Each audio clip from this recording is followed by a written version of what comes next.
2022 진로융합 프로젝트 AI 딥러닝 기술을 사용한 인천예고 마스코트 제작기 발표를 시작하겠습니다.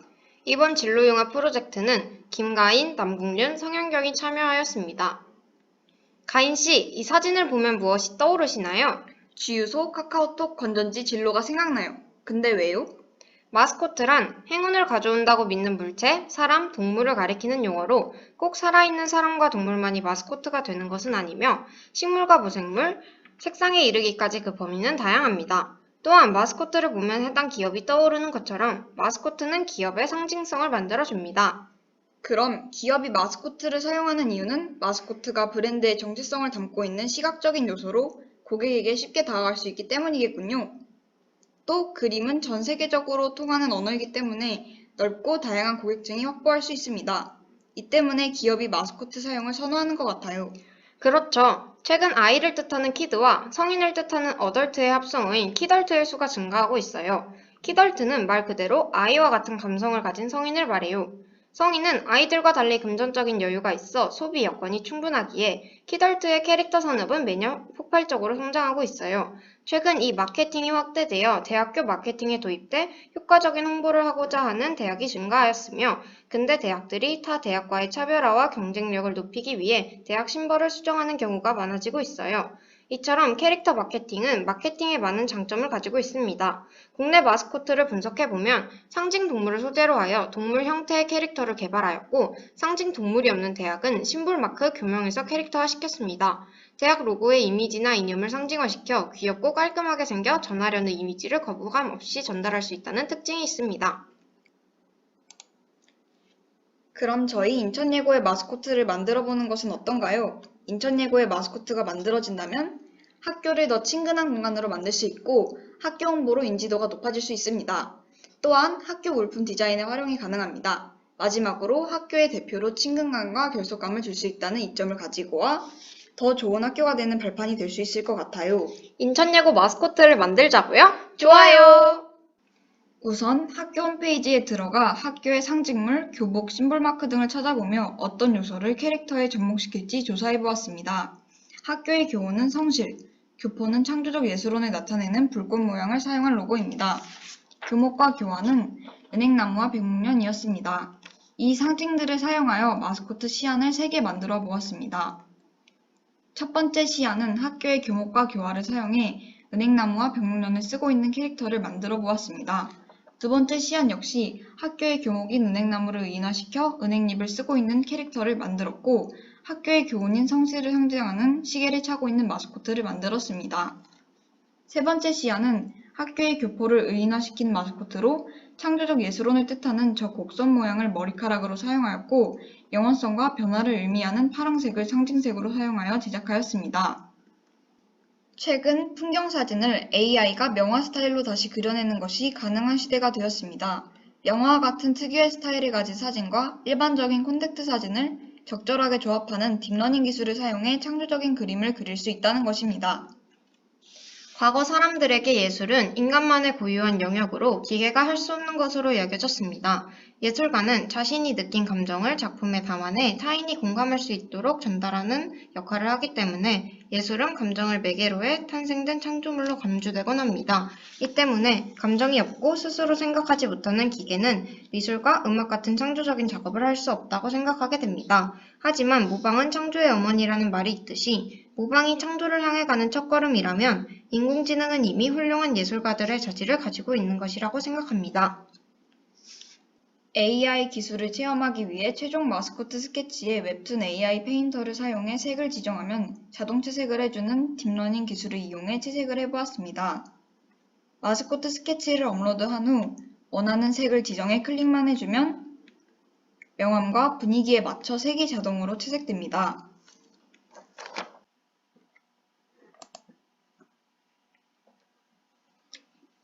이렇게 제작된 마스코트는 왕, 복화, 그립통 및 스티커 굿즈로 제작됩니다. 가격과 자세한 사진들은 아람이의 인스타에 올라와 있습니다. 굿즈들은 인스타 계정에 DM으로 주문을 받은 후 직접 사물함으로 배달해드릴 계획입니다. 판매 후 모아진 수익금은 예술의 전 분야의 고른 발전을 위한 창작 지원과 문화소외 계층에게 문화 지원을 하고 있는 한국문화예술위원회에 기부할 예정이니 많은 관심 부탁드립니다.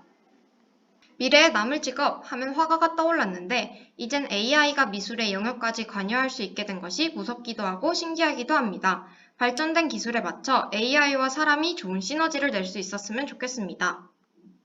직접 우리 학교의 마스코트를 제작해보니 더욱 학교에 애정을 가질 수 있는 계기가 되었습니다. 마스코트를 제작하면서 다른 친구들의 의견을 받는 등 색다른 경험들을 접하게 되어 즐거웠으며 과정에서 느낀 뿌듯함이 이번 경험을 가치 있게 만들어준 것 같습니다. 감사합니다.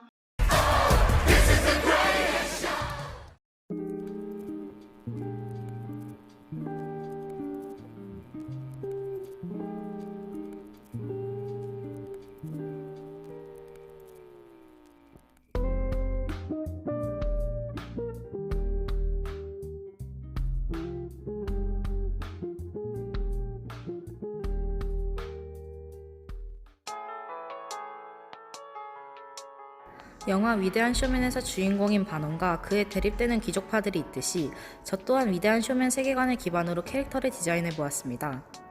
첫 번째는 기본 캐릭터 스케치, 선과 악, 그리고 중립으로 나누어 캐릭터 시트를 짭니다. 각자의 주제에 맞게 그리고 영화의 배경인 19세기 말 미국의 의복과 머리 스타일, 소품을 고려하여 디자인하고 그중 가장 마음에 드는 캐릭터 시트를 하나 골랐습니다. 캐릭터를 골랐다면 그 캐릭터에게 자세한 설정을 덧붙여 주어야겠죠? 이 친구의 이름은 윌리엄 드마시입니다. 윌리엄은 미국의 상류층들이 모이는 이 사회의 서기관으로 서기관 일이 없을 때는 마을의 도서관에서 사서로 근무합니다. 윌리엄의 성격은 밝고 정의로우며 그 누구보다도 따스한 마음을 지니고 있습니다. 아이들을 사랑하고 악인들을 법으로 엄중히 다스려야 한다고 믿죠. 이런 법은 오직 정의만을 향할 거라 믿는 그는 어쩌면 지나치게 이상주의적이라는 평가를 받을지도 모릅니다. 밝은 그의 성격을 나타내기 위해 푸른색 코트를 입었음에도 전체적으로 그림의 색감을 따스하게 분홍색 톤으로 맞추었고 올곧고 짙은 이목구비와 정갈하게 묶은 머리 스타일로 윌리엄의 정의로움을 표현했습니다.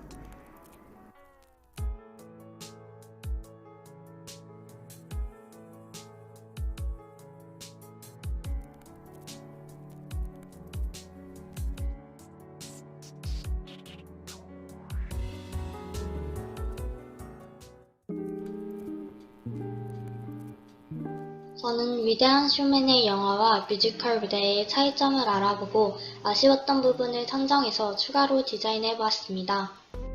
일단 뮤지컬은 영화와 다르게 공간이 한정적이기 때문에 여러 공간을 연출하는 점이 힘듭니다. 이런 점 때문에 뮤지컬에서는 중심이 되는 무대를 중점으로 두고 여러 소품을 추가해 무대를 구성합니다. 위대한 쇼맨의 경우 서커스를 중심으로 두고 여러 소품을 추가해 무대를 구성했습니다. 저는 무대를 보면서 서커스적인 요소가 부족하다고 생각했습니다. 그렇기에 무대에 여러 장식들을 더해서 더 서커스적인 요소를 추가했습니다. 첫 번째로 주인공이 등장하는 구조물에는 선을 둘러 서커스 무대 같은 느낌을 주려고 했고 무대 배경에 서커스장 안에 있는 느낌을 줄 수 있도록 선을 달았습니다. 회전판은 기존 뮤지컬에도 있던 것으로 단원들을 다 보여줄 수 있다는 점이 좋아 유지를 하였고 무대에서 위로 솟아있는 장식보다는 불꽃놀이를 연상하는 모양이 더 좋을 것 같아 바꾸어 디자인하게 되었습니다. 감사합니다.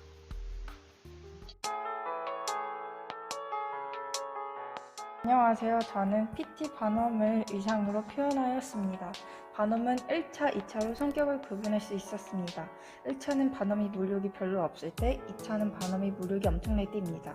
1차에서는 따뜻한 아버지, 관계중심 의리, 책임감이 높고 창의력이 뛰어난 것을 보여줬고 2차에서는 가정이 소홀해짐과 동시에 책임감이 낮아지고 물욕이 생겼습니다. 저는 1차, 2차로 나눠서 디자인을 했는데 그 중에 마음에 드는 옷을 골라 인형의 옷을 만들었습니다. 지금 보시는 디자인은 1차의 디자인입니다. 여리여리한 재질로 돈이 없어 어쩔 수 없는 약함을 나타내었고 강인한 느낌을 주려고 금 테두리를 사용한 디자인을 만들었습니다. 두 번째로 2차 디자인입니다. 목걸이와 보석으로 포인트를 주었고 빛나는 생활로 돈이 많고 고귀한 그런 생활을 나타내려고 큰 어깨 부분으로 대담한 느낌을 주었고 벨벳 재질로 되게 고귀한 느낌을 주었습니다. 몸에 붙는 드레스로 불편함을 나타내었고 그 불편함은 제가 생각하기에는 반엄은 투어를 다니는 내내 마음속으로 불편함을 느꼈을 거라고 생각을 했기 때문에 불편함을 나타내었습니다. 위대한 쇼맨 등장인물 앤 휠러와 필립 칼라일의 특성을 옷으로 표현해 보았습니다. 앤 휠러는 하늘을 나는 공중 고개사입니다. 깃털이나 쉬폰같이 살랑살랑거리는 소재들을 사용하여 하늘을 나는 듯한 느낌을 주었습니다. 필립 칼라일은 상류층 남성으로 지루한 일상 속에 갇혀 살다가 자유를 찾게 됩니다. 자유를 찾아 떠나는 필립을 폭포로 표현해 보았습니다. 흘러내리는 느낌을 주기 위해서 폭포를 시폰으로 나타내고 뒤에는 레이스로 안개가 낀 느낌을 주어 신비성을 더했습니다. 신분이 낮은 흑인 여성 앤 휠러와 상류층 남성인 필립 칼라일은 신분 차이를 극복한 진정한 사랑을 이루었습니다. 서로 극과 극이었던 둘을 노란색과 보라색으로 색의 대비를 주었습니다. 필립 칼라일의 옷을 실제 인형 옷으로 만든 결과물입니다. 옷 구성은 상의와 하의로 상의에는 마, 레이스, 시폰, 원단이 사용되었고 하의에는 은색 고무줄, 깃털, 벨벳 원단이 사용되었습니다. 옷의 앞모습과 뒷모습입니다.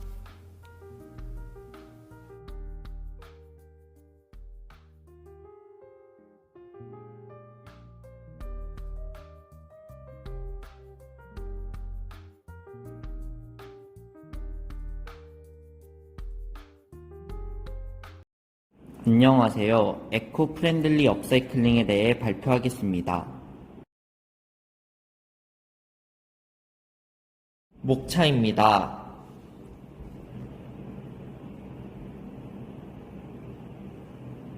저희는 미술과 김지원, 위아름, 이나연, 황정원입니다. 업사이클링이란 업사이클링은 쓰레기나 쓸모없는 제품들을 다시 새롭게 개조하고 변화시킨 후 재사용함으로써 원래보다 더 가치 있는 쓰임으로 거듭나게 하는 방법을 말합니다. 학습 목표입니다. 요즘 기후위기의 원인으로 패스트 패션이 꼽히고 있는데요. 패스트 패션이란 패스트푸드처럼 빠르게 제작되어 빠르게 유통된다는 의미로 최신 유행 및 기호자의 기호를 즉각 반영하여 트렌디한 디자인, 비교적 저렴한 가격으로 인기를 끌게 되었고 패스트 패션 산업은 2000년대 중반 유럽에서부터 성장하기 시작해서 전 세계로 뻗어나가기 시작했습니다. 우리는 이 문제를 조금이라도 해결하고자 방법을 연구한 결과 우리 주변에 버려지는 옷들을 이용해 새롭게 재탄생시켜 사용할 수 있도록 만들고자 했습니다. 먼저 아이디어 스케치로 전체적인 틀을 잡고 동료에서 추가적인 재료를 구해 만들기 전 본격적인 준비를 했습니다.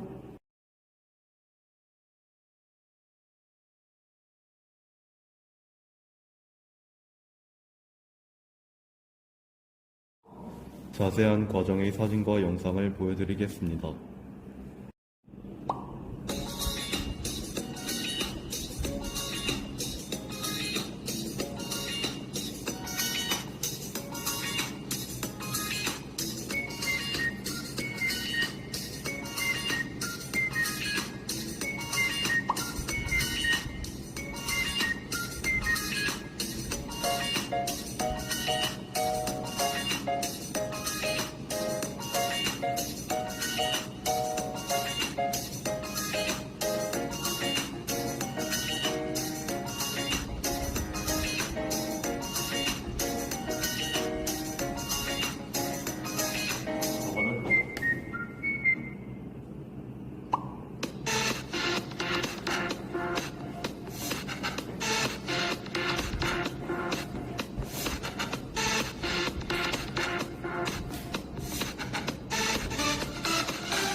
왼쪽의 옷을 가지고 오른쪽 같이 재탄생시켰습니다.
마지막으로 드릴 말씀. 여러분들 최근에 봄이 있다고 느껴보신 적 있나요?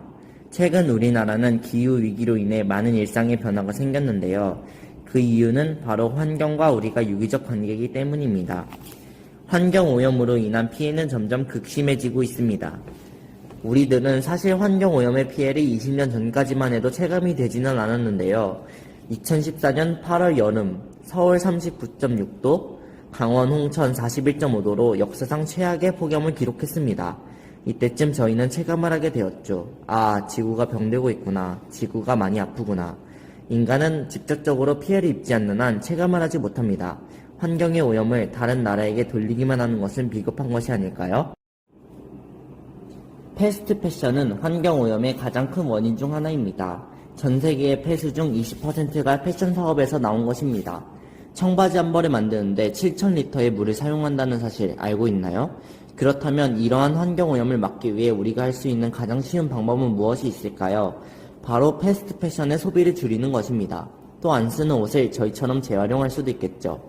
지구는 병들고 있습니다. 이러한 작은 노력이 지구를 살리는 가장 쉬운 방법입니다.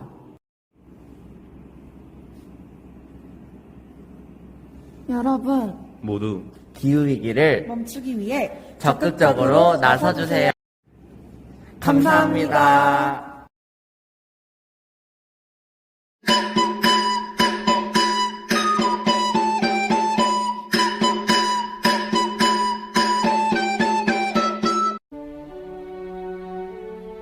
우리는 깐부잖아.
나에게 발레란 반짝반짝 빛나는 발레는 나의 하루하루 무용이란 행복이다. 나에게 춤이란 나를 표현하는 수단이자 발레는 즐거움이다. 나의 일생이다.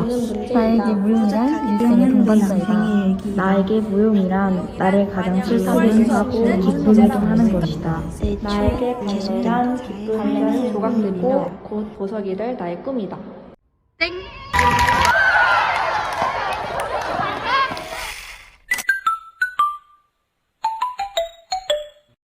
Se acabó.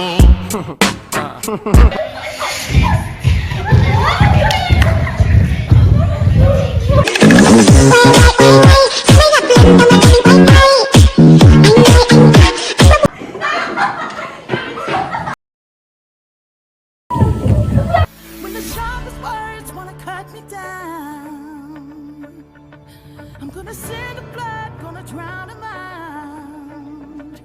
I am brave, I am bruised, I am who I'm meant to be. This is me. Look out, 'cause here I come. To the beat I drum. I'm not scared to be seen.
그것도 보고 있는 거야?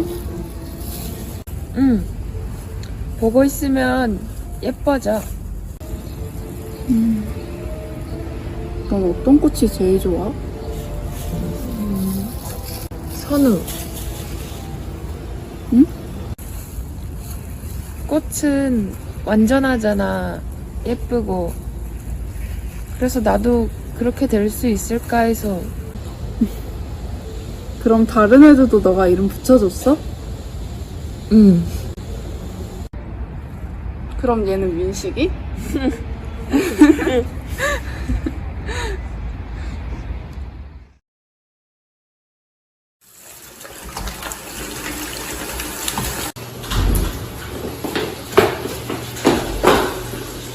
이제 그만해. 손 다 까졌잖아. 친구가 죽었어. 나 때문에 내가 물인 줄 알고 뿌렸는데 소독약이 와서 죽었어. 천만원 없으면 어때? 천지의 꽃이 널렸는데. 뭐? 그만해. 이제 지쳤어.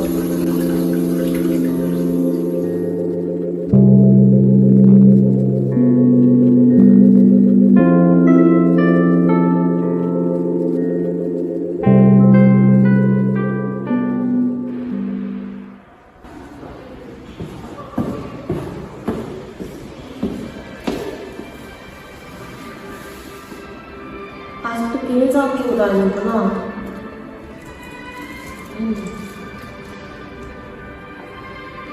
나 이거 중학교 3학년 때부터 봤잖아. 그런데 넌 지금까지 변한 게 없더라.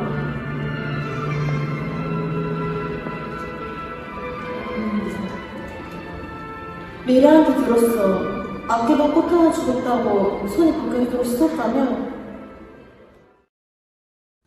병을 처리하기 위해선 아픈 곳을 제일 먼저 찔러 독을 빼야 한다. 그 병 때문에 많이 힘들지. 언제부터 시작된 거야? 중학교 3학년 때였나? 어떤 애가 나보고 그러더라. 냄새나는 돼지들한테. 거지들은 자기 냄새 못 맡냐고 물어보더라.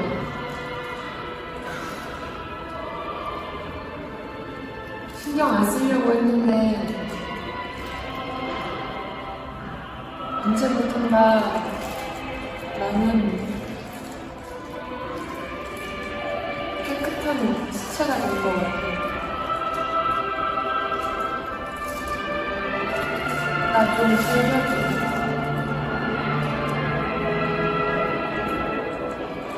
그래, 내가 도와줄게. 대신 조건이 있어. 네가 우리랑 화해해서 우리 셋이서 다시 같이 지내자. 어때? 응. 그럴게. 아, 미안.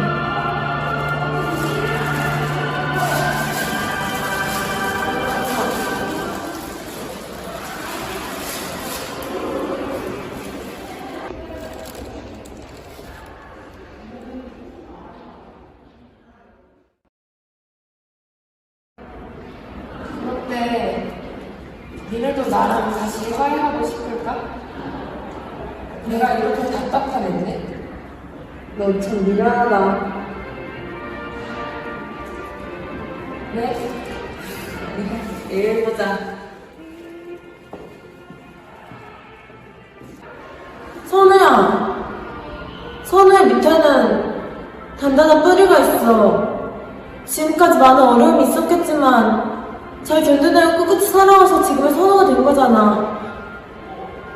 그러니까 너무 자신을 몰아붙이지는 마.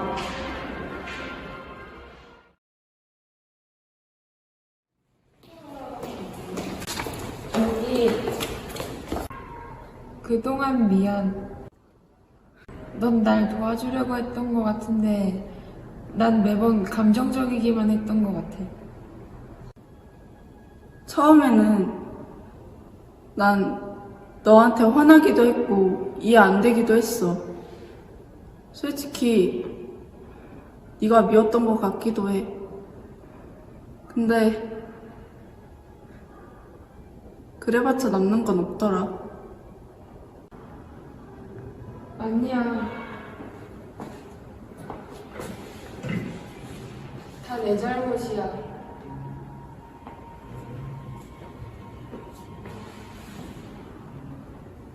됐어. 나도 심하게 대했는데 뭐. 나는 그냥 네가 걱정돼서.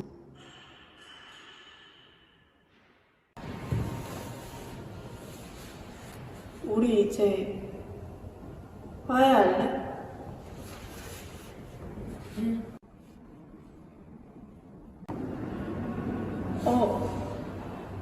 근데 너 비닐 장갑은? 그러게.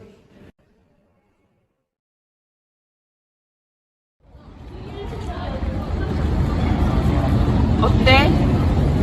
보고 있으니까 예뻐지지? 그러게. 나 하고 싶은 일이 생겼어. 근데? 내 이야기를 글로 써서 사람들한테 보여주고 싶어. 잘할 수 있겠지? 당연하지. 맞아. 너 잘할 수 있어. 진짜? 응. 그래. 우리 떡볶이 먹으러 갈래? 그래. 좋아. 더러운 곳에서 태어나 완전해지려 하고 결국에는 또 더러운 곳으로 돌아가는 걸로써 선후 화원은 종결됐다. 내 화원은 죽었다. 이제 곧 다시 태어난다. 어지러운 봄과 함께.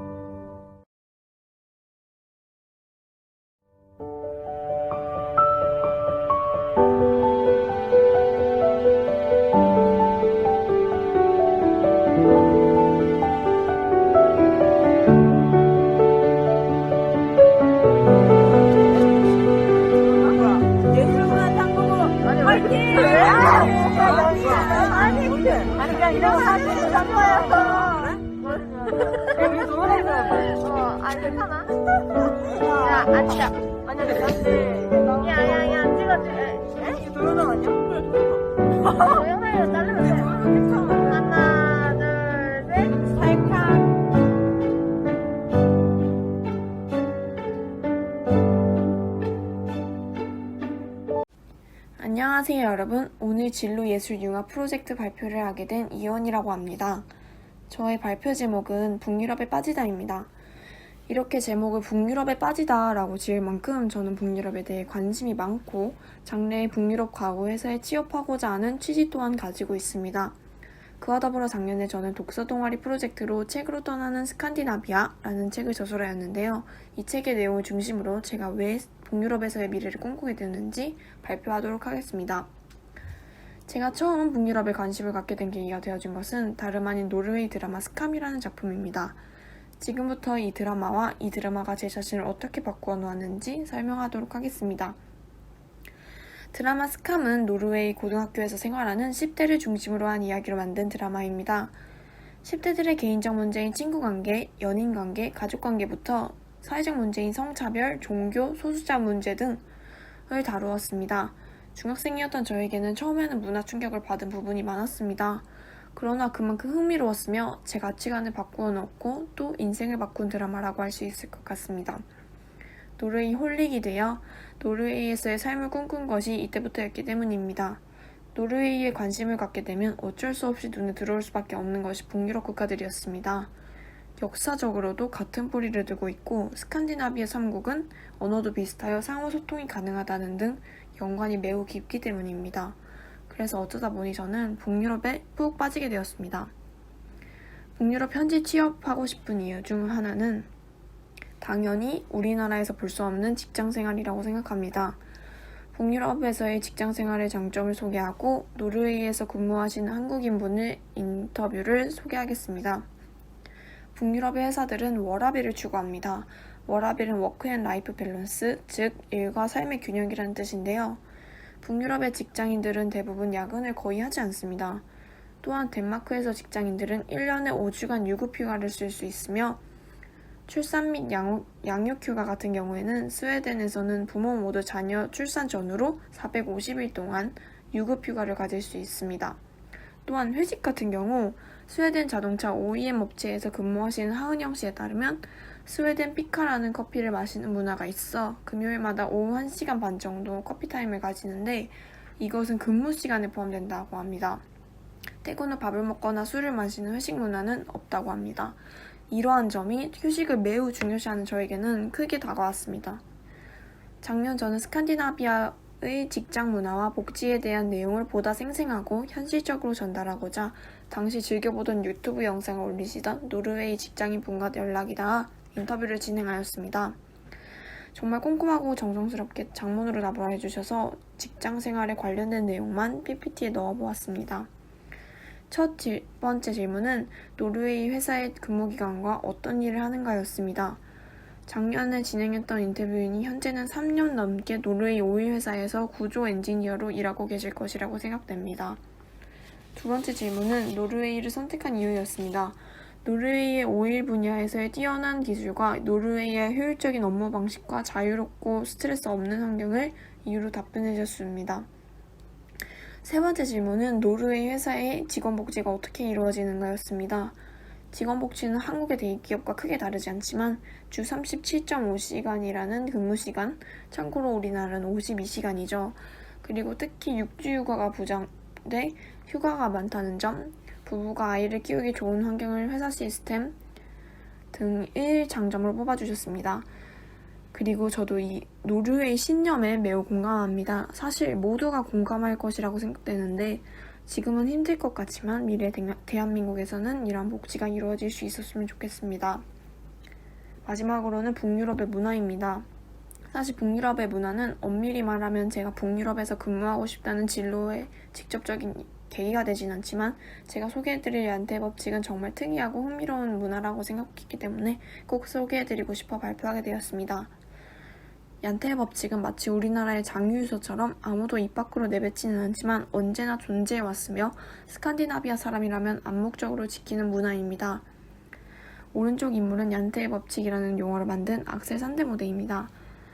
처음에는 북유럽 하면 생각나는 자유의 이미지와 다르게 꽤 엄격하다는 생각과 함께 사람들을 억압할 수도 있겠다는 생각이 들었습니다. 그렇지만 사람들의 이러한 가치관이 북유럽이 높은 세율의 복지국가, 평등한 국가, 교육으로 유명한 국가 등의 타이틀을 가지는데 많은 영향을 미쳤다고 생각합니다. 이 문화에 대해 북유럽 사람들은 어떻게 설명하는지 No, I was born and raised in Sweden. We have something in Sweden called Jantelagen, the law of Jante. So if you ever if something great happens or you achieve something, Swedes get very embarrassed and they apologize. Yeah. What about like the royal family? Are they? I mean, they have to be flashy. They have a crown and they have robes. Slightly schizophrenic for them because they're the royal family, but they're also Swedes. So they're like, "Hey, I'm the king. Sorry."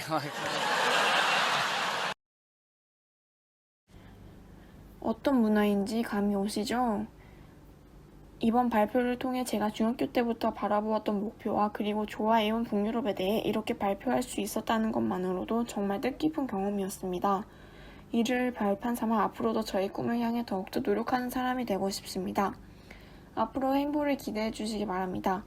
그리고 책으로 떠나는 스칸디나비아는 도서관에 있는 예랑부 친구들이 같이 쓴 책에 포함되어 있으니 한번 읽어보시면 더욱더 좋을 것 같습니다.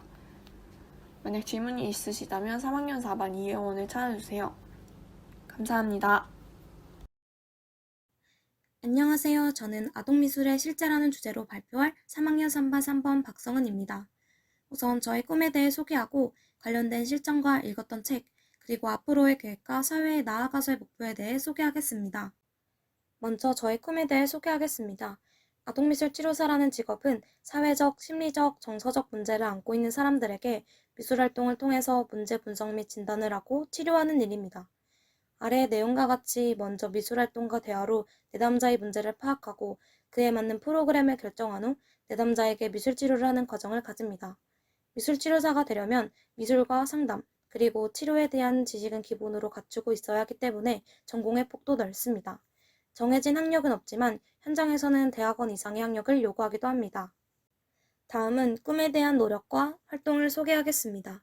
저는 제 꿈에 가까워지기 위해서 실제 활동인 미술활동을 기획하고 실천했습니다. 고등학교 1학년 때 초등학생 1학년부터 3학년 여학생들을 대상으로 진행했습니다. 1주차에는 나를 소개하기 활동을 해서 첫 시작 활동이 가볍고 재미있게 참여할 수 있도록 했습니다. 내용에는 나를 표현할 수 있는 단어, 장단점, 좋아하는 것과 싫어하는 것 등을 적은 명함 만들기를 했습니다. 2주차, 3주차에는 내가 가장 좋아하는 것을 찾는 활동으로 좋아하는 캐릭터를 그리는 활동을 했습니다. 마지막 4주차에는 감사한 일 전하기 활동으로 종이로 꽃다발을 만들어서 부모님께 선물하는 시간을 가졌습니다. 처음 미술활동을 하면서 기획했던 것을 보완하는 시간을 가졌습니다. 일주일에 하나의 작품을 만들려고 했던 것이 지체되거나 더 많은 내용을 원하는 아동들의 의견이 있어서 2주차, 3주차에는 같은 활동을 하게 되어 내용의 중복성과 체계적인 활동이 어렵다는 점을 보완해야겠다고 생각했습니다. 또한 아이들에게 미리 기획한 계획을 보여주어 활동을 기대할 수 있도록 만들어야겠다고 생각했습니다. 이후 다시 새롭게 하게 된 미술활동은 3학년부터 6학년인 남녀 학생들을 대상으로 하게 되었습니다. 주제는 한 달을 기준으로 미술로 나를 알아가자 였습니다. 1주차는 컨투어 드로잉, 데칼코마니 기법을 사용한 활동을 하였고 2주차는 파스텔아를 했습니다. 3주차, 4주차는 내가 좋아하는 것이라는 소주제로 좋아하는 캐릭터를 그리고 작품으로 만드는 활동을 했습니다. 한 달 동안의 활동이 끝난 후 아이들의 경험과 생각을 들어보는 시간을 가졌는데요. 아이들 중에서는 활동 중에서 새롭게 미술의 재미를 느끼고 자신의 감정을 나타내 보았다는 친구도 있었고, 새롭게 해보고 싶은 활동을 말하는 친구들도 있었습니다. 아이들의 의견을 들은 후 저의 생각이 조금 바뀌게 되었습니다. 기존에 기획했던 활동들만 가지고는 아이들의 감정을 표현하기에 부족했다는 사실을 깨닫고 요즘 아이들에게 맞는 새로운 활동이 필요하다는 것을 알게 되었습니다. 또한 미술활동 자체를 어려워하는 친구들이 있다는 것과 아이들의 말과 행동을 내 이해로 판단하는 것은 아이들을 이해하기에 많이 부족하다는 사실을 깨닫고 많은 공부가 필요하다고 생각했습니다. 이러한 저의 생각을 바탕으로 앞으로 하게 될 미술활동에 추가할 내용은 우선 새로운 활동으로 자신이 직접 만드는 보드게임과 큐브 등 생활 속에서 직접 가지고 즐길 수 있는 활동을 하고 컴퓨터를 이용한 자신의 캐릭터를 구상하는 활동을 할 것입니다. 그리는 활동과 만들기 활동을 같이 해 아이들의 창의력 향상과 함께 즐거움을 줄 것입니다. 제가 읽은 이 책들은 저희 학교에 배치된 도서들로 아동미술과 미술활동 및 교육에 대한 교사들의 경험을 담은 내용들로 관심 있는 분들이나 추가로 궁금한 내용이 있는 분들에게 추천드립니다. 저의 앞으로의 계획은 우선 대학교를 한국학과로 들어가 복수 전공으로 유아교육과나 상담학과를 선택해 관련 교육과정을 배울 것입니다. 학교를 다니는 동안 아이들을 위한 봉사활동이나 재능기부를 통해 아이들과 가까운 곳에서 소통할 것입니다. 또한 관련 논문이나 서적을 통해 아이들에 대한 이해와 지식을 쌓을 것입니다. 더 나아가서 아동들을 위한 단체를 만들어 아이들의 행복을 찾아주는 기획을 알리고 실천할 것입니다. 또한 지금까지 했던 활동들을 포함하여 앞으로 할 활동을 한 아이들과 함께 전시를 여는 것이 목표입니다. 저의 최종 인생의 목표는 아픈 아이들을 치료하는 것뿐만 아니라 아이들이 미술을 통해 행복을 느끼는 삶을 살도록 옆에서 도와주는 사람이 되고 싶습니다. 이상으로 발표를 마치겠습니다. 지금까지 들어주셔서 감사합니다. 안녕하세요. 저는 3학년 3반 18번 주민아입니다. 제가 발표할 것은 공공기관 속 공공미술이라는 주제입니다. 학교 수업 시간이나 평소에도 많이 접해봤던 공공미술을 주제로 선택함으로써 이를 눈으로만 감상하는 것에서 더 나아가 의미를 파악하고 내가 작가였다면 어떻게 공공미술을 구상해냈을지를 고민해보며 더 확장된 시각으로 공공미술을 바라보았습니다. 발표 순서는 공공미술의 의미, 주변 사례, 경험담, 계획해보기 순서로 이루어질 예정입니다. 그렇다면 가장 먼저 공공미술이란 무엇인지에 대해 설명해 보겠습니다. 공공미술이란 가장 크게는 대중을 위한 미술이라고 볼 수 있습니다. 영국 미술행정가인 존 월렛의 아트 인 시티라는 책에서 처음 등장한 말인데, 미술관이나 갤러리에서 소수에 의해 감상, 유통되던 초기의 미술을 누구나 감상하고 일상생활에서 접할 수 있도록 하기 위한 노력에서 비롯되었습니다. 이 중에서도 선진국에서 대부분 시행하고 있는 제도적 공공미술을 퍼센트 미술이라고 부르기도 하며, 우리나라에서는 1995년 문화예술진흥법에서 건축물 미술 장식 제도가 의무화되면서 공공미술이 본격화되었다고 합니다. 앞서 말했듯 주변에서 흔히 접할 수 있는 공원의 환경 조각이나 벽화 등이 이에 해당되는데요. 그 예로 몇 가지 작품들을 준비해 보았습니다. 첫 번째로는 올덴버그와 코샤벤 브룬겐의 스프링이란 작품입니다. 청계천에 설치되어 있는 이 작품은 샘솟는 물을 표현하고 있고, 해가 진 후에는 조명을 켜서 앞에 연못에는 조형물의 입구가 보름달처럼 비치게 하는 등의 연출을 꾀했다고 합니다. 이에 대해선 뾰족하게 치솟은 형상이 주변 경관과 어울리지도 않고 청계천의 역사적 맥락이나 의미와도 연관이 없다는 비난이 있기도 합니다. 두 번째로는 이 러버덕이라는 작품입니다.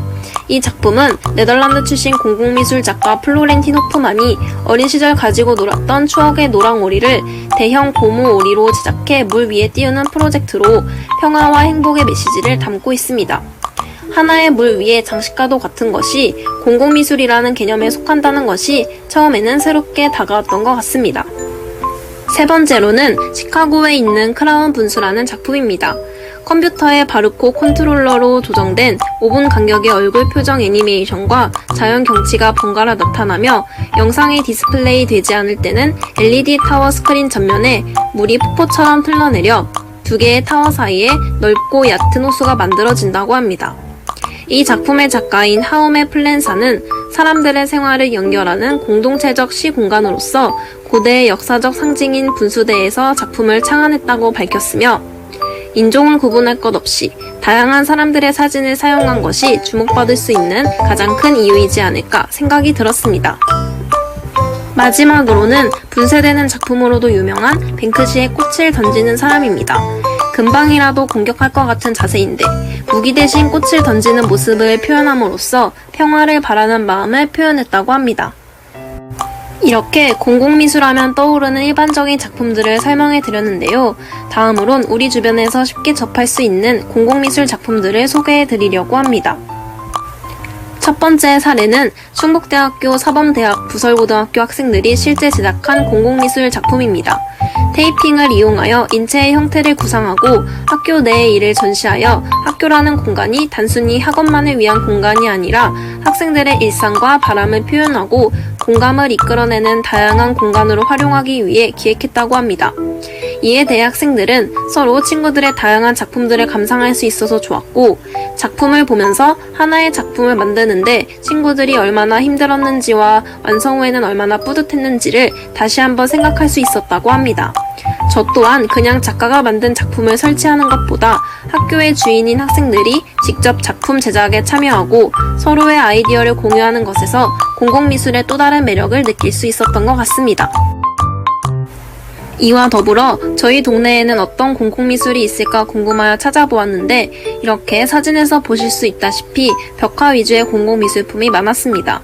아무래도 동네의 학교와 유치원 등 학생들을 위한 시설이 많다 보니 알록달록한 색채와 귀여운 이미지의 그림들이 대부분이었습니다.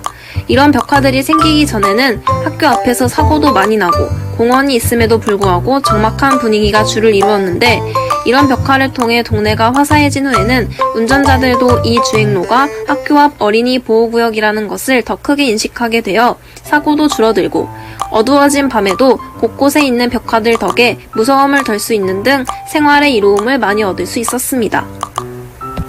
저도 작년에 학교 벽화 그리기에 참여해본 경험이 있는데요. 새로운 건물이 들어오면서 비어보이는 벽을 다양한 캐릭터로 꾸미는 작업이었습니다. 평소에 감상용으로만 접했던 벽화를 직접 그리려다 보니 생각보다 벽이 크게 느껴져 대칭이 맞아 보이게 그려져야 하는 캐릭터의 특성을 살리는 과정인 스케치 작업이 가장 힘들었던 것 같습니다. 조금 그어보고 뒤로 나가서 확인하고 틀리면 수정하고 의 일을 수없이 반복하며 친구들과 힘을 합쳐 완성하였는데 결과는 노력에 비례한다는 말이 있듯이 작품을 성공적으로 마무리할 수 있었습니다. 공공미술의 한 종류인 벽화 그리기를 직접 체험해 봄으로써 입었던 옷이 물감과 땀으로 다 뒤덮일 만큼 힘든 작업이었지만 결과물을 보고 즐거워하는 사람들이 있고 친구들과 내가 작품을 이뤄냈다는 뿌듯함이 배로 들어 이것 또한 공공미술의 장점이지 않을까 생각이 되었습니다. 이렇게 다양한 사례와 경험담을 토대로 나중에 제가 공공미술 작가가 된다면 어떤 작품을 만들 수 있을지 구상도 해보았습니다.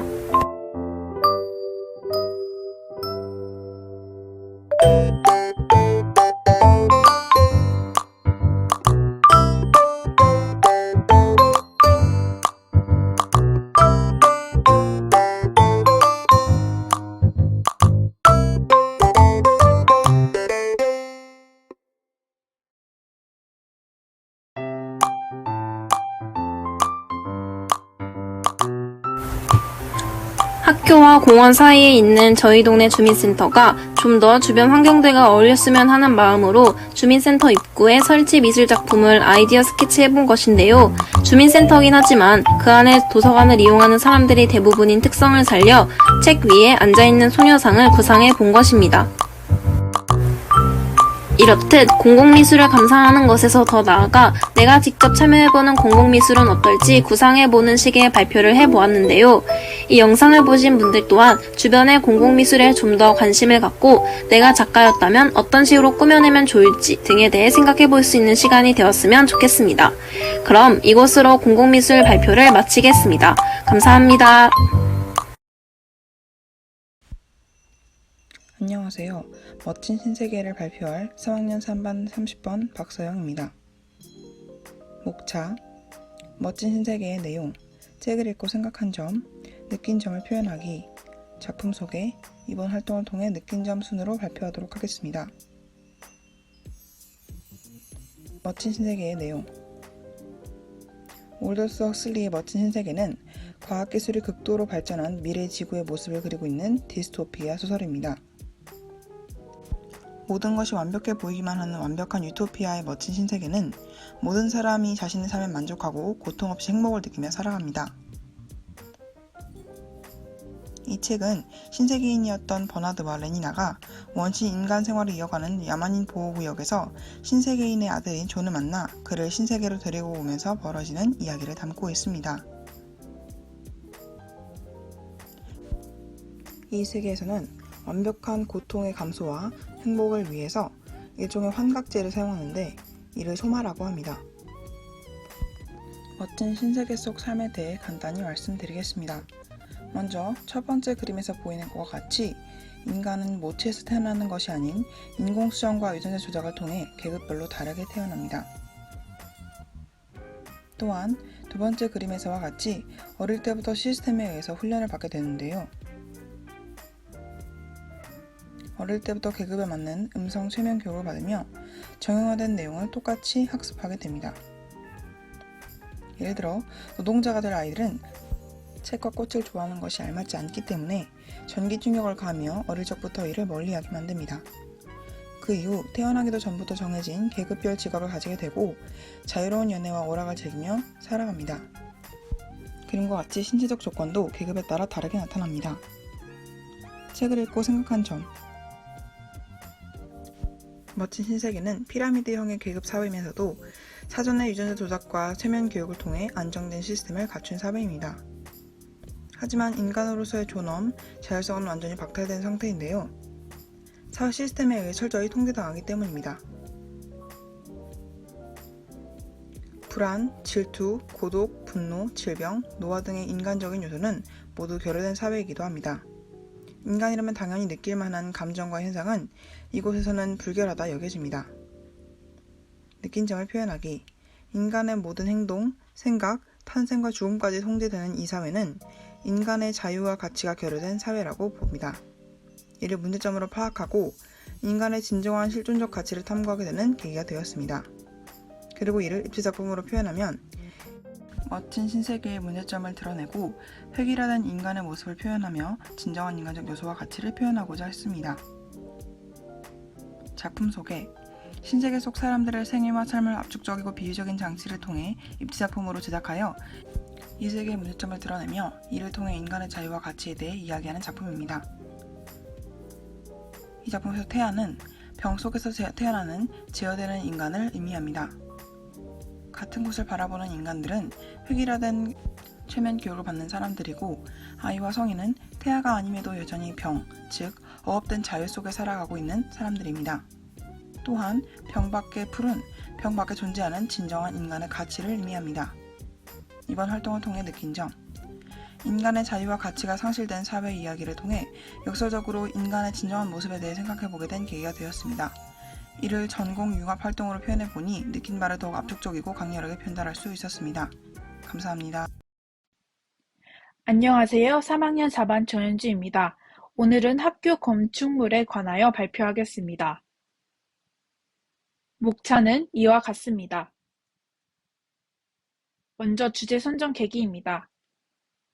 제가 이 주제를 선정하게 된 이유는 평소에도 규모가 큰 공간에 대해 관심이 많았고 그와 더불어 건축물에 대해 관심이 많았습니다. 또한 이전에 제가 진행한 활동에서는 공간의 내부에 대해 디자인을 진행했지만 제한적인 내부 공간에 대해서 했다면 이번엔 학교 건축물에 대해 탐구하고 직접 디자인해보고 싶어 이 주제를 다루게 되었습니다. 다음은 현재 국내 학교 건물 상황 및 문제점입니다. 여러분은 이 건물들의 공통점이 무엇이라고 생각하시나요? 많은 건축가가 지적하고 문제시 되었던 점은 교도소같이 획일화되고 딱딱한 모습의 건물이 문제점입니다.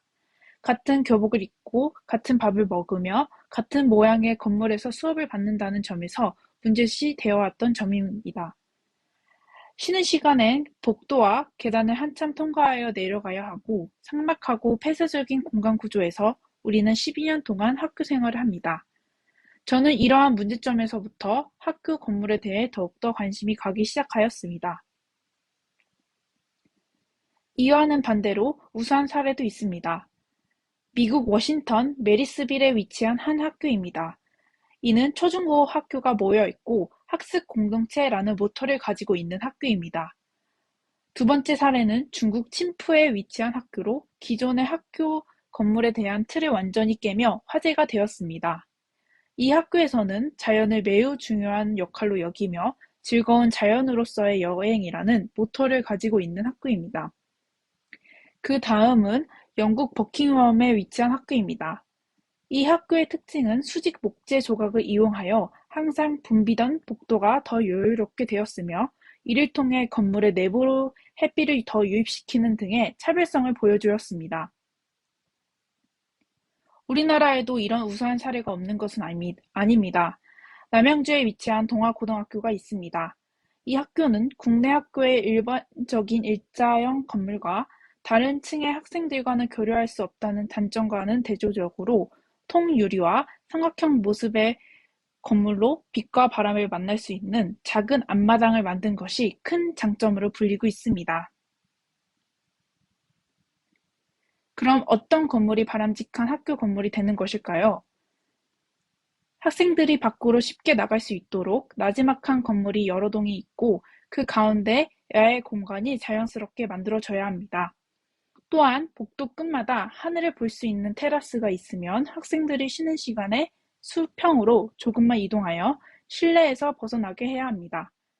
잠깐이라도 계절에 따라 변화하는 자연을 느끼고 친구들과 이야기할 수 있는 공간이 있어야 합니다.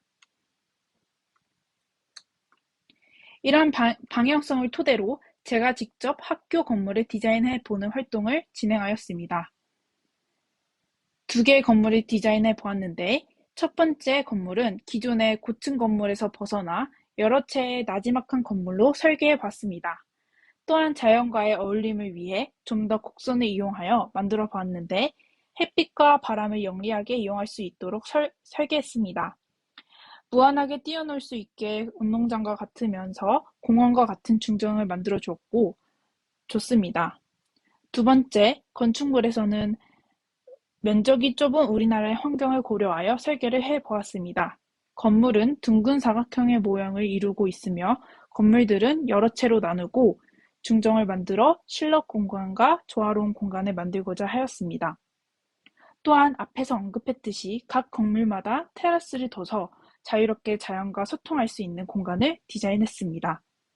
무엇보다 이 건물들에서 저는 자연과 학생들의 소통, 자유로움을 부여하는 데 큰 중점을 두며 디자인하였습니다. 마지막으로 느낀 점입니다. 저는 평소에도 건축, 환경 등 여러 요소들을 아우를 수 있는 것이 공간이라고 생각해 왔습니다. 그 중에서도 공간과 가장 밀접하다고 생각되는 건축 중에서도 나 자신과 가장 가깝다고 생각하는 학교 건물에 대해서 직접 탐색하고 탐색하는 과정에서의 여러 환경과 상황에 따른 건축물을 엿볼 수 있어서 기존의 고정관념을 깨는 계기가 되기도 했습니다. 이런 더 나아가 자연과 학생들의 소통, 자유로움을 부여하는 데 큰 중점을 두며 2개의 건물을 디자인하는 활동을 이끌어 나갔습니다. 설계를 하는 과정에서 각도나 깔끔한 선을 이용한 것이 어렵기도 했지만 제가 드러내고자 하는 건축물과 공간의 조화가 잘 드러난다고 생각을 하였습니다. 이번 활동을 통해 단순히 탐색하는 과정에서 머무는 것이 아닌 직접 활동을 해보면서 공간에 대한 이해와 사고를 확장하는 계기가 되는 활동이었습니다. 이상으로 발표를 마치겠습니다. 감사합니다. 안녕하세요. 저는 3학년 3반 7번 김수환입니다. 저는 오늘 치매와 노인 그리고 예술에 대하여 일상 예찬 집에서 만나는 미술관이라는 제목으로 발표를 시작하겠습니다. 발표 순서는 다음과 같습니다. 첫 번째로 발표 주제 선정 계기에 관해 이야기하고, 두 번째로 이번 발표의 핵심 키워드에 대해 정리해드리겠습니다. 세 번째로 이 프로그램이 어떤 프로그램인지, 또 이런 프로그램을 어떻게 응용하여 어떤 활동을 했는지에 대하여 설명드리고, 이를 기반으로 제작된 영상을 함께 시청하겠습니다.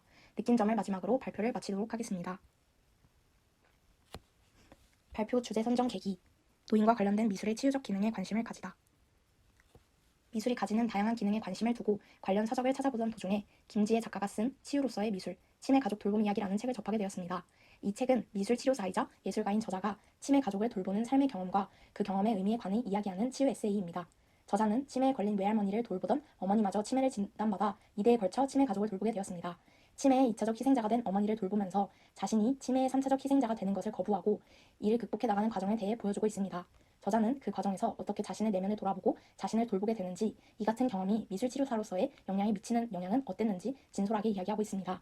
이 책의 내용을 읽는 것에 그치지 않고 적극적으로 탐구해보고 싶었던 이유는 실제로 조부모님과 많은 시간을 보내면서 자라온 저에게 노인은 가장 큰 관심사이기도 했으며, 이전에 예술이 가진 치유적 기능이 어떻게 장애인들에게 영향을 주는지도 잘 알고 있었기 때문에 추가적으로 학습을 해보고 싶었습니다. 책을 읽고 드라마틱하게 또는 감정적이게 그려지는 치매 가족의 이야기보다는 생활적인 부분을 함께 보여주어 경험하지 않으면 모르는 현실적이고 깊은 부분을 느낄 수 있었습니다. 도서를 읽어나가면서 떠올렸던 생각은 치매 환자들과 가족들의 아픔을 돌보고 부양하는 현실적인 방안이 더 마련되어야 한다는 것이었습니다. 내가 가진 능력으로 이들의 어려움에 손을 내밀고 도움을 줄 수 있는 방법은 무엇일까? 책을 읽고 나서 남겨진 물음표를 해결하기 위해 직접 이와 관련된 프로그램에 참여하고 나서게 되었습니다. 발표 핵심 키워드, 노인과 미술의 치유적 기능. 치매, 노인, 미술의 치유적 기능이 바로 오늘 주제의 가장 큰 핵심입니다. 치매라는 병과 이에 취약한 노인, 그리고 미술이 표현이라는 시각적 결과물에서 나아가 눈으로 보이지 않지만 가지는 치료, 치유의 기능의 연결고리를 찾다 보면 오늘 저의 발표의 목표와 주제를 이해하는 데 큰 도움이 될 것 같습니다.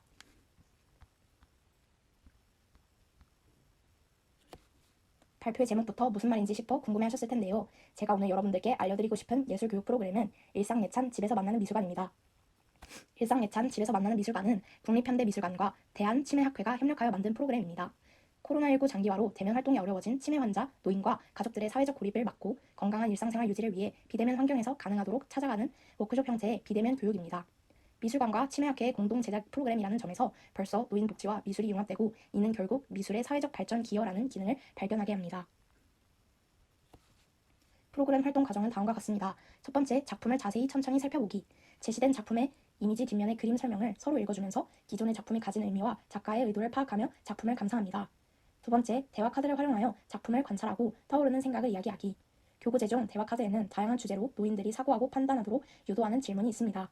예를 들어 그림 속에는 어떤 물건이 있는지, 이곳이 어떤 장소일지, 단순히 시각적인 것에 그치는 것이 아니라 그림이 구성하는 상황 속에서 어떤 소리와 냄새가 날지 또한 묻고 있습니다. 그리고 그림 속 제시된 물건과 개인적인 일화를 연관지어 질문을 하기도 합니다. 세 번째, 그림을 감상한 후 떠오르는 나의 세상을 자유롭게 표현하기. 같은 그림을 감상하였지만 노인들이 살아오면서 겪은 개인적인 기억과 감정에 따라 정말 다양한 작품을 볼 수 있었던 단계였습니다. 색종이를 활용하기도 하고 색연필, 크레파스, 물감, 먹 등 다양한 재료에 제한 없이 가장 자유롭게 자신의 작품을 제작할 수 있는 과정입니다. 네 번째, 완성된 작품에 담긴 나의 이야기를 들려주기. 교구제 뒷면에 QR코드가 있는데 여기서 프로그램에 참여한 모든 이들의 작품을 감상할 수 있고 자신의 작품 또한 그 패들렛에 공유할 수 있습니다. 국립현대미술관 소장품 이미지와 작품 설명, 활동지를 활용한 인지 건강 증진에 유익한 예술 활동이라는 점에서 더욱더 의의가 있는 프로그램이라는 생각이 들었습니다. 직접 프로그램에 참여하여 활동한 내용에 대해 말씀드리겠습니다. 제시된 교육 교구제를 활용하여 직접 오프라인으로도 프로그램을 진행할 수 있고, 이후 제작된 영상과 함께 개인적으로 프로그램을 진행할 수도 있었는데 두 경우 모두 참여하였습니다. 우선 교육 영상과 제작돼 활용되었던 오프라인 프로그램은 인천, 서울, 경기 노인복지센터와 연계되어 실행되고 자료가 활용되었는데, 이 중 숭이동 치매돌보미센터에서 오프라인 교육에 참여해 프로그램을 실시하였습니다. 치매와 관련된 시설인 만큼 노인분들만 계실 것이라고 생각을 했었는데 실제로는 치매의 단계도 매우 다양했고 연령대도 다양하였습니다.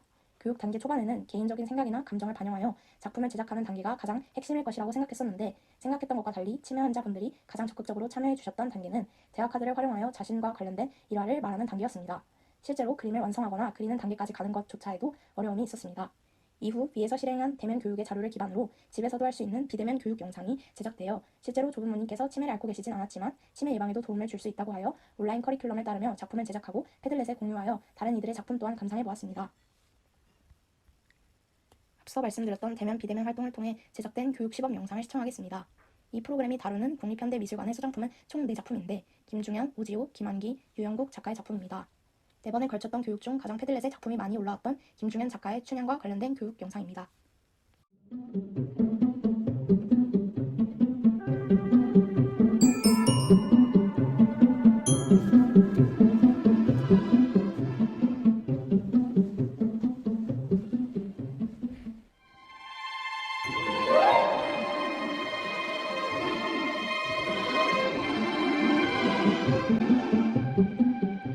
작품을 자세히 천천히 살펴봅니다.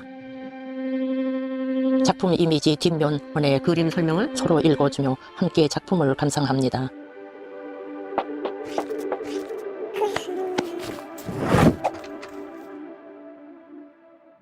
대화 카드를 활용하여 작품을 관찰하고 떠오르는 생각을 이야기해보세요. 마늘, 마켓스, 도자기, 고무신. 산실 같은데 잘 만드는 데가 이렇게 마루로 되어 있었거든요. 그전에 내가 어렸을 때 자란 집은. 우리 집 70년도? 뚝딱뚝딱 소리가 나겠죠. 칼질을 하니까. 고추장, 된장, 그 뿌리는 구수한 냄새. 감자 캐다가 제일 먼저 먹을 때 감자 맛있고, 아주 큰일 때는 또 동네에서 이웃사람들이 가지고 와. 떡도 해서 가져오고, 감주도 한 동씩 해서 입고, 묵도 쏘서 한 자백씩 가지고 오고.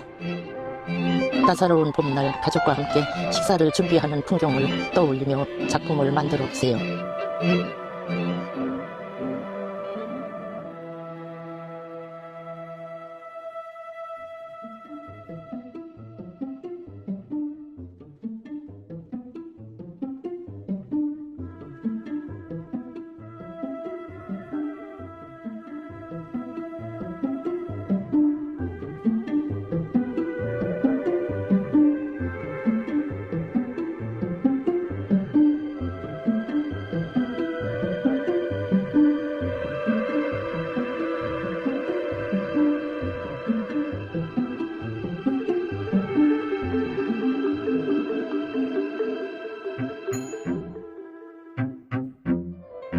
완성된 나의 작품에 담긴 이야기를 들려주세요. 오이 모종 뚫고 시심하지 말고 난 거를 심어서 이렇게 키우면 꽃이 있고 그래도 이게 달려요. 꽃에서. 그럼 이렇게 하면은 따다가 소금물에다가 이렇게 오이지를 담급니다. 요거는 이제 상추, 오이지 이렇게 해서 식사하는 거죠. 우리 손자들 할머니는 이렇게 자랐다 그러고 싶어요. 그리운 우리 집이지. 그리웠던 우리 집. 스마트 최근 미술이 가진 다양한 기능 중 특히 미술 교육과 심리적 치료의 기능의 의미가 더해지고 있습니다. 미술은 시각 매체를 활용하여 인간의 내면의 심상을 표현하게 함으로써 우리는 무의식을 활성화하고 그 안에 묻힌 창조적 기능을 자극하여 무의식 중 자가 치료의 능력을 발휘하게 되는 것 같습니다. 미술이 가져오는 시각적 표현물은 더 이상 중요한 것이 아니라는 점을 느끼게 되었고 작품의 예술성보다는 작품 활동의 과정을 통해 치유의 기능이 발휘하게 되는 것 같았습니다. 미술은 더 이상 소극적인 결과물이 아니라 적극적으로 사회 발전을 도모하는 매개체임을 인지하게 되었습니다. 그럼 지금까지의 발표를 들어주셔서 감사합니다.